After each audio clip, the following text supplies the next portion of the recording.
And Sokka definitely had some ad-libbing, especially speaking of the cactus juice earlier, the cactus juice moment, and then some stuff, with the, oh no, what's the episode called where he is doing the sword master?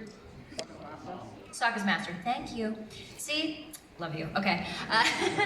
In that episode, there was some, ad-libbing done. So he's like the only character, I'm trying to think if there's anybody else, I don't think so, who had a little bit of wiggle room. Everything else was very much scripted, very much pre-written, pre-put together, and we just kind of followed, obviously we added our own energy and everything, but it's tight too. It's definitely tight. An animation too, because they have a time that 20-minute constraint. Like it's really, really real tight. Sharp. So that makes sense to me. And so I wish that I knew ahead of time more, like had more, just because it'd be cool to be a part of like the creation of the show. But we got sent the script like a week before a recording session, snail mail back in the day, and so we got it like FedExed, and we got a big, thick, big yellow envelope.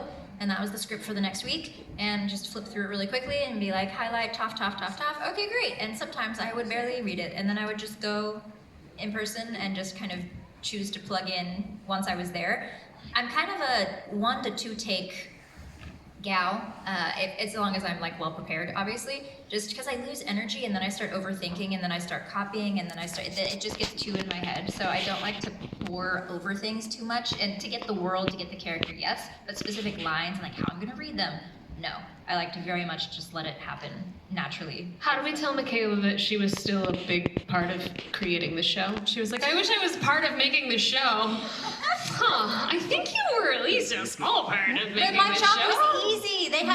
See, this is the thing. Yes, actors who bring your characters to life are great, but like the only reason I was able to do that and able to do it well is because of so many other people. That's so fair, but that's always the case. Like everyone's like, wow, you're such a good, and I'm like, I cannot name the number of people. That's why at the Oscars, when everyone sits and like thanks all of these people, it's because truly, the speeches we're like, are just I did so 37 little names. because this person and that person and those people over there like made it all plausible. I mean, yes, it's a team effort, but if you think about it, they had a vision, right?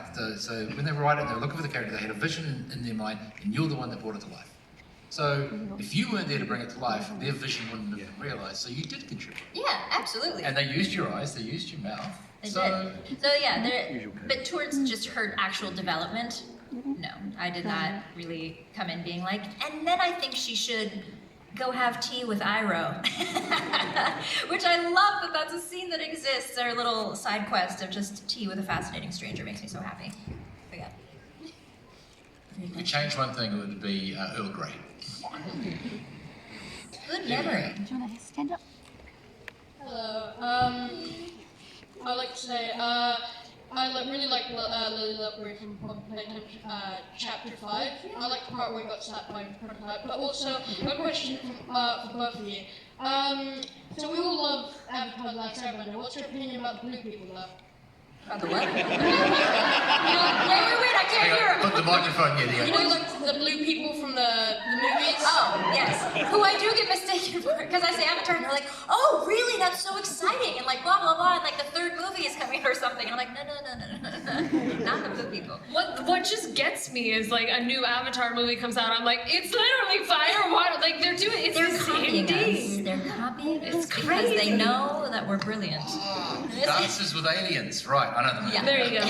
Well, it's funny because I got to meet James Cameron in January of this year, and that was literally the first thing I asked him. I was like, so what do you think about Avatar: The Last Airbender? And by the way, when did you claim that name? Because we had to change ours because of yours. So when did you, not patent it, was it trademark?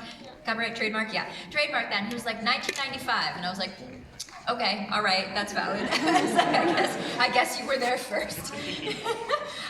But I think that the Avatar movie, I think the concept is really cool. It was so beautiful when it first came out. Like nothing like that existed in theaters with just that level of, I think the CGI at that point, it was just like the newest whatever. And I was mesmerized. And then they took way too long to make that second movie. And I was like, what are we doing here, my friends? So I think the concept is really pretty, but I feel like the longevity of The Last Airbender definitely outweighs the longevity of the people. But that's just my personal opinion. Are the new movies in 3D?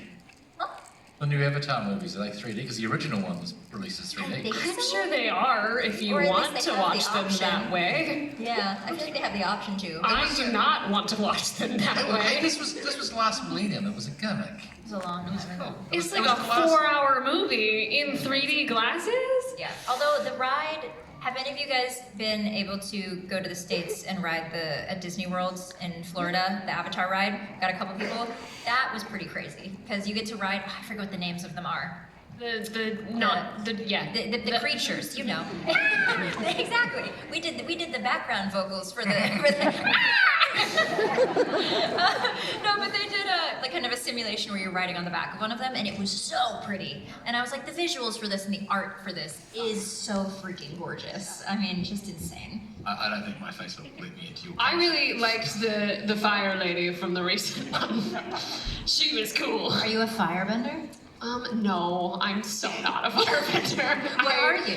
I'm like so solidly a waterbender Okay. for sure. Very water. Yeah. That's good. Wait, Maybe okay. a little air, because I think I'm an air sign. More Is it flowy. an Aquarius or an air, even though it sounds watery? I think so. Yeah, I think so. Anyway, it doesn't. How many airbenders do we have in here?